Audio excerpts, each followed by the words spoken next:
In this video, we're going to cover the real reason Apex devs remove tap strafing, the pros, the cons, coming from this move, and where do we go next? My name is ElectricityWave, let's get right into the video. Before we get into the topic, if you're new to the term tap strafe, it's basically a movement input that allows your character to redirect in sharp directions without losing momentum, and it can really help you outplay an enemy. This move is really only possible on PC players, so a lot of people including pros and big name streamers in the Apex community had a lot to say. On Tuesday, August 31st, 2021, Respawn tweeted that they were removing tap strafing in Apex Legends in patch 10.1. Many streamers were live when this tweet went out, and they did not hold back on Respawn's decision. Look, to be honest, I'm gonna be straight out. I don't know why they're doing that. Like, why they're removing tap shade. I was fine with that. I had no problems with tap shade. They just want to tilt us.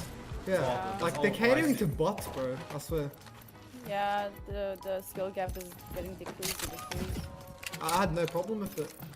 Taking a moment to recharge my Me shield. neither, personally. I never lost a fight because of a tap strafe. Yeah, I survived a lot because of a tap strafe. Now I'm sad. yeah, like on high ping as well. You need tap strafing to survive. Like. Thoughts on Respawn removing tap strafe? I never complained about tap strafe, to be honest with you. Then again, I never really even used, or I never even tap strafed. But I don't know. Then again, you know me. I'm here Bangalore main, preseason hard stock. You know, freaking never wall jumps, never bunny hops, never tap strafes. Andy over here, you know, stuck in preseason, maining Bangalore. You know, that's me pretty much. So yeah. Tap strafing is good, it's fun, but like overall, like it's not broken. Like it's not broken to an aspect where like they should get rid of remove it. Like most of the time, like anybody who like, complains about like a guy fucking like I see like an Octane is jump padding, right? And you're shooting him and then he tap strafes around like that, right? Like if you're on a controller, because usually it's the controller player who's complaining, okay, obviously. So like if you're shooting the guy in the air and then he tap strafes like this, right? Like sure, that's fucking hard to deal with. Don't get me wrong, that's hard to deal with. But it's not like the guy is fucking hitting you for 200 damage mid-air tap strafing, right? No, he's just dodging your bullets, right? Most of the reaction was shock, others were indifferent, and some people were just upset about the change. Although there were lots of conversation and debating going on with the community, Associate Live Balance Director John Larson, or J Beebs, tweeted out movement, tech, and mobility in Apex, basically explaining the devs team thoughts and decision on why they removed tap strafing. He goes on to say in this article, the goal is to remove some of the sharpness and momentum conservation around 90-degree plus angles. Things like wall bounce redirect back onto the same wall should feel unchanged, but movement afforded by scroll wheel strafing will be removed. John Larson then further explains the issues with tap strafing, indicating that there were 3 issues about it. The first issue, it's highly inaccessible. By inaccessible, we mean that it's an opaque technique that's practically impossible to learn organically, and the most egregious examples require a strange keybind. He's basically saying it's not a natural form of gameplay, especially when you need a keybind workaround. I do believe that not every technique needs to be organic, as long as it isn't something that completely gives the user an obvious advantage. That's the beauty of games though, seeing what the community can do with the mechanics and finding new ways to play and evolve the game. But I do see where the devs are coming from.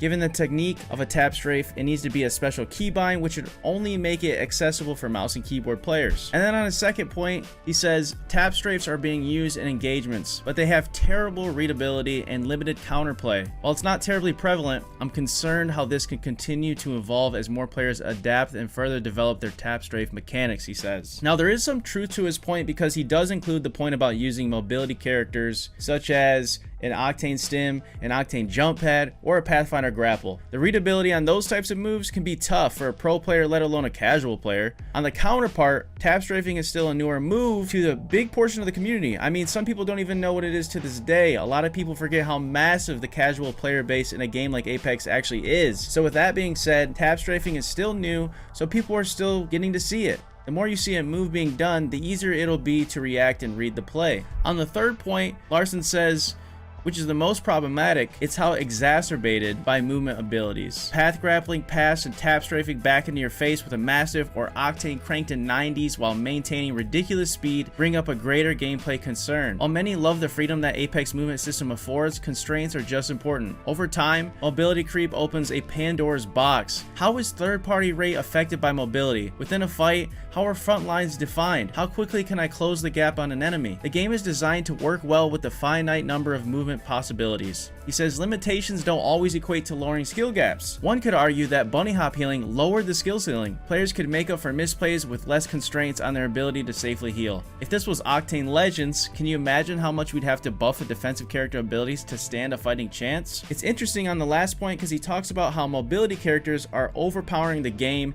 and it gets to a point where they would have to buff the heck out of defensive players to even give them a fighting chance. I can definitely see where he's coming from when he talks about how mechanics like tap strafing can really overpower how people choose characters, create more third parties, and create a disadvantage for opponents because of a weird keybind that allows them to move more freely. On the other hand, with the correct nerfs or changes that he spoke about, we may not even notice a huge difference in how the game's being played, referring to not having as much hard turns while tap strafing.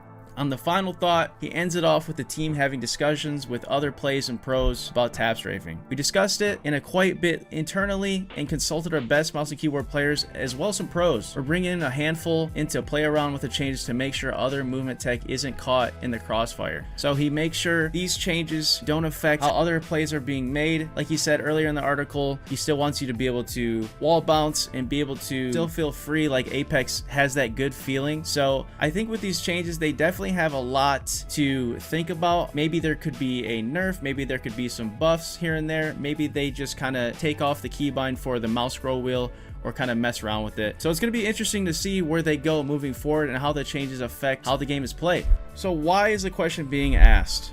The conflict between the community really separates PC gamers and console gamers, with one side saying it should be in the game and that's what makes Apex movement in the game so fun, and the other side saying it needs to be removed because it's not accessible to every platform. There are advantages to PC players and console players such as accessibility, movement, and aim. PC players, they can customize their experience, can rebind many different inputs, and be able to have more precise aim with long distance. While controller players, on the other hand, have the aim assist to help them level the playing ground with PC and be able to compete in high tier lobbies as well. But the conclusion of this decision, if the devs can find a way to bring it back, revert it, or maybe without using the scroll wheel and require more skill, and maybe also a way for console to tap strafe, I do think more people would be happy about the change. The devs do understand how exciting movement is for the game and why people enjoy it, and they're listening to the aim assist changes as well as trying to make their best efforts to make the game accessible and balanced as possible moving forward. From the looks of the tweet, JB seems like he really cares about the game. He's really logical, well-spoken, and he knew this change was going to create a lot of friction in the community. He's definitely listening, and it could be reverted back as well. So I'd like to ask you, what do you think about the change Apex has made with tap strafing, removing it from the game, and what solutions do you think they could do to keep Apex Legends movement exciting and balanced on all platforms? My name is ElectricityWave. Thank you guys so much for watching. If you guys want to stay updated with Apex tutorials, guides, content, variety, news updates, make sure to drop a sub my way, and I would appreciate you so much. So I'll see you guys in the next one. Peace.